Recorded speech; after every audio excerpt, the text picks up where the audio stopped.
শুরুতেই জানিয়ে দেব কর্মস্থলে যোগ দিচ্ছে পুলিশ, বদলে যাচ্ছে পোশাক ও লোগো। জানিয়ে দেব শেখ হাসিনাকে গ্রেফতার করে বিচারের আওতায় আনতে হবে বলছেন দুলো। এদিকে সংখ্যালঘুদের কাছে হাত জোর করে ক্ষমা চাইলেন স্বরাষ্ট্র উপদেষ্টা।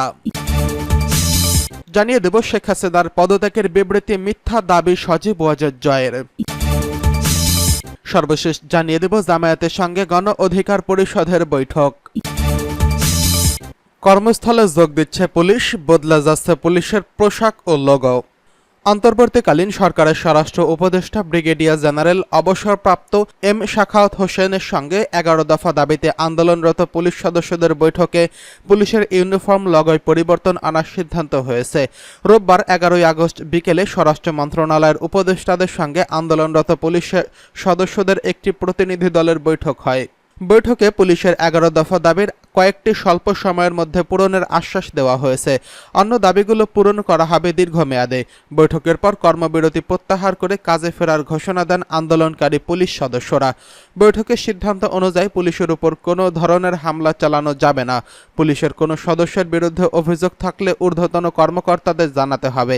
এর আগে দুপুরে রাজারবাগ কেন্দ্রীয় পুলিশ হাসপাতালে চিকিৎসাধীন আহত পুলিশ সদস্যদের পরিদর্শনকালে অন্তর্বর্তীকালীন সরকারের স্বরাষ্ট্র মন্ত্রণালয়ের উপদেষ্টা brigadier general M Shakhawat Hossain বলেন, পুলিশের পোশাক লোগো পরিবর্তন করা হবে।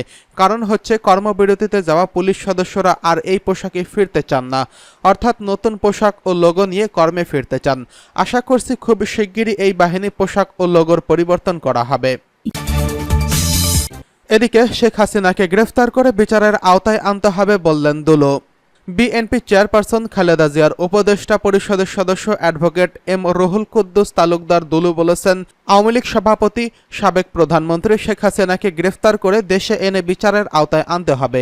বৈষম্য বিরোধী আন্দোলন, ছাত্র আন্দোলন সহ গত 15 বছরের আওয়ামী লীগ, যুবলীগ, ছাত্রলীগ সহ তাদের নেতাকর্মীদের নাটোর সহ সারা দেশে যত হত্যা, খুন, রাহাজানি করেছে সবগুলো তদন্ত করে সব অপরাধের বিচার করতে হবে। একই সময় বিএনপি সহ বিরোধী দলের নেতাকর্মীদের নামে তারা হাজার হাজার মিথ্যা মামলা দিয়ে হয়রানি করেছে। অবিলম্বে সব মিথ্যা মামলা প্রত্যাহার করে এবং আটক সব নেতাকর্মীদের মুক্তি দিতে হবে। দুলু আরও বলেন, নাটোরের মাটিতে তার আমলে কোনো সন্ত্রাস, চাঁদাবাজ হয়নি। এখনও তিনি নাটোরের মাটিতে কোনো হত্যা, সন্ত্রাস এবং চাঁদাবাজ করতে দেবে না। রোববার বিকেলে 5টার দিকে নাটোর নলডাঙ্গা উচ্চ বিদ্যালয় মাঠে নলডাঙ্গা উপজেলা বিএনপি আয়োজিত জনসভায় প্রধান অতিথির বক্তব্যে দুলু এসব কথা বলেন। নলডাঙ্গা উপজেলা বিএনপির সভাপতি আতিকুল ইসলাম তালুকদারের সভাপতিত্বে জনসভায় বিশেষ অতিথি হিসেবে উপস্থিত ছিলেন এবং বক্তব্য রাখেন নাটোর জেলা বিএনপির আহ্বায়ক শহীদুল ইসলাম বাচ্চু। বিএনপির নেতা দুলুর দলের নেতাকর্মীদের ধৈর্যের সঙ্গে শান্ত থাকার পরিস্থিতি মোকাবেলা করে এলাকার পরিবেশ ভালো রাখার জন্য ভূমিকা রাখতে আহ্বান জানিয়েছেন। কোনো মন্দির ও সংখ্যালঘুর বাড়িতে যেন কোনোভাবেই কেউ হামলা করতে না পারে সেদিকে সতর্ক থাকার জন্য নেতাকর্মীদের নির্দেশ দেন। এদিকে সংখ্যালঘুদের কাছে হাত জোর করে ক্ষমা চাইলেন স্বরাষ্ট্র উপদেষ্টা। দেশের কিছু কিছু জায়গায় সংখ্যালঘুদের উপর হামলার ঘটনা ঠেকাতে না পারায় তাদের কাছে হাত জোর করে ক্ষমা চেয়েছেন অন্তর্বর্তীকালীন সরকারের স্বরাষ্ট্র উপদেষ্টা এম শাখাওয়াত হোসেন। রোববার 11 আগস্ট সচিবালয়ে সাংবাদিকদের সঙ্গে কথা বলার সময় সংখ্যালঘুদের কাছে ক্ষমা চেয়েছেন তিনি। এম শাখাওয়াত হোসেন বলেন, এটা প্রতিটি নাগরিকের কর্তব্য সংখ্যালঘু সম্প্রদায়ের গায়ে যেন হাত না পড়ে। যারা সংখ্যাগরিষ্ঠ ধর্মের মানুষ তাদের এটা নিরাপত্তা নিশ্চিত করা একান্ত পবিত্র কর্তব্য।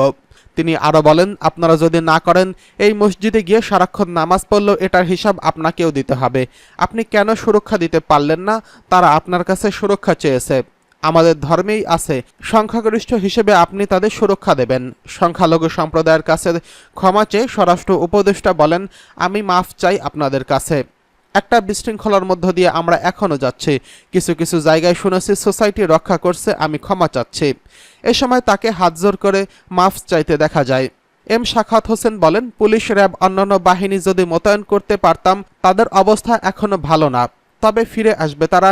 আমি বৃহত্তর সোসাইটিকে অনুরোধ করব, আপনাদের ভাই তারা একসঙ্গে বড় হয়েছেন, একসঙ্গে খাওয়া দাওয়া করেছেন, তাদেরকে রক্ষা করতে হবে। শুধু ওনাদেরকে না, যে কোনো নিপীড়িত লোককে রক্ষা করতে হবে। শেখ হাসিনার বিবৃতি ও পদত্যাগের বিবৃতি মিথ্যা দাবি সজীব ওয়াজেদ জয়ের। প্রধানমন্ত্রীর পদ থেকে পদত্যাগ করে শেখ হাসিনা ঢাকা ছাড়ার আগে এবং ঢাকা ছাড়ার পর কোনো বিবৃতি দেয়নি বলে জানিয়েছে তার ছেলে সজীব ওয়াজেদ জয়। তার দাবি, পদত্যাগের বিষয়ে শেখ হাসিনা যে বিবৃতি প্রকাশিত হয়েছে সেটি মিথ্যা ও বানোয়াট। রোববার রাত 11:55 নিজের ভেরিফাইড ফেসবুক পেজ এবং টুইটার অ্যাকাউন্ট থেকে এক বার্তায় এই কথা জানান তিনি। সজীব ওয়াজেদ জয় লিখেছেন, আমার মায়ের পদত্যাগের বিষয়ে একটা বিবৃতি এবং এক সংবাদপত্রে প্রকাশ করা হয়েছে, যা পুরোপুরি মিথ্যা ও বানোয়াট। আমি একটু আগে শেখ হাসিনার সঙ্গে কথা বলে নিশ্চিত হয়েছি, তিনি ঢাকা ছাড়ার আগে বা ঢাকা ছাড়ার পরে কোনো রকম বিবৃতি দেয়নি। ছাত্র জনতার আন্দোলনের মুখে গত 5ই আগস্ট শেখ হাসিনার পতন ঘটে। তিনি দেশে ছেড়ে ভারতে আশ্রয় নিয়েছেন। বর্তমানে ভারতে অবস্থান করছেন তিনি। এদিকে শেখ হাসিনা দেশ ছাড়ার পর সামাজিক যোগাযোগ মাধ্যমে বেশ সরব হয়েছেন সজীব ওয়াজেদ জয়। আন্তর্জাতিক ও ভারতীয় স্থানীয় সংবাদ মাধ্যমেও একের পর এক সাক্ষাৎকার দিচ্ছেন তিনি। সম্প্রতি সজীব ওয়াজেদ জয় বলেন, নির্বাচনের ঘোষণা এলে শেখ হাসিনা দেশে ফিরে আসবেন। আওয়ামী লীগ নির্বাচনে অংশগ্রহণ করে বিজয়ী হবে, এমনকি রাজনীতিতে শুরুর ব্যাপারে প্রস্তুত বলেও ইঙ্গিত দেন তিনি। এদিকে জামায়াতের সঙ্গে গণ অধিকার পরিষদের বৈঠক। বাংলাদেশ জামায়াত ইসলামীর সঙ্গে বৈঠক করেছেন নুরুল হক নূরের নেতৃত্বাধীন গণ অধিকার পরিষদ। রোববার বিকেলে রাজধানীর মগবাজারে এই বৈঠক অনুষ্ঠিত হয়। এ সময় নেতারা বলেন, ছাত্র জনতার গণবিপ্লবকে ব্যর্থ করার জন্য একটি কুচক্রী মহল নানাভাবে ষড়যন্ত্র চালিয়ে যাচ্ছে। দেশের কোথাও কোথাও দুষ্কৃতকারী ঘটনা ঘটিয়ে তা রাজনৈতিক দলের উপর চাপানোর চেষ্টা চালিয়ে যাচ্ছে। এ ব্যাপারে দেশবাসী সবাইকে সতর্ক থাকতে হবে। কেউ যেন আইন নিজের হাতে তুলে না নেয়, সে ব্যাপারে জনগণকে সজাগ এবং সতর্ক থাকতে হবে। গণহত্যা ও নৈরাজ্যের সঙ্গে যারা জড়িত তাদের আইনের আওতায় এনে বিচারের ব্যবস্থার জন্য মতবিনিময় সভায় প্রশাসনের দৃষ্টি আকর্ষণ করা হবে। এ সময় উপস্থিত ছিলেন বাংলাদেশ জামায়াতের আমির ডক্টর শফিকুর রহমান, নায়েবে আমির ডক্টর সৈয়দ আবদুল্লাহ এবং মোহাম্মদ তাহের, সেক্রেটারি জেনারেল অধ্যাপক মিয়া গোলাম পরওয়ার, সহকারী সেক্রেটারি জেনারেল মাওলানা রফিকুল ইসলাম খান, হামিদুর রহমান আজাদ, মাওলানা আব্দুল হামিদ, কেন্দ্রীয় নির্বাহী পরিষদের সদস্য সাইফুল আলম মিলন প্রমুখ। গণ অধিকার পরিষদের পক্ষ থেকে উপস্থিত ছিলেন গণ অধিকার পরিষদের সভাপতি নুরুল হক নূর এবং সাধারণ সম্পাদক রাশেদ খান। অন্যদিকে পুলিশের সংস্কারের দাবিতে কর্মবিরতি সহ সব কর্মসূচি প্রত্যাহার করেছেন আন্দোলনরত পুলিশ সদস্যরা।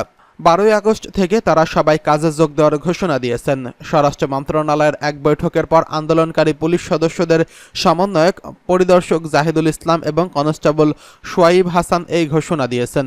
তারা গণমাধ্যমে জানান, আমরা সরকারের কাছে যেসব দাবি জানিয়েছিলাম তার বেশিরভাগই মেনে নেওয়ার আশ্বাস দেওয়া হয়েছে, তাই আমরা কর্মবিরতি প্রত্যাহারের ঘোষণা দিয়েছি। আশা করি সবাই সুন্দরভাবে নিজ নিজ দায়িত্বে ফিরবেন।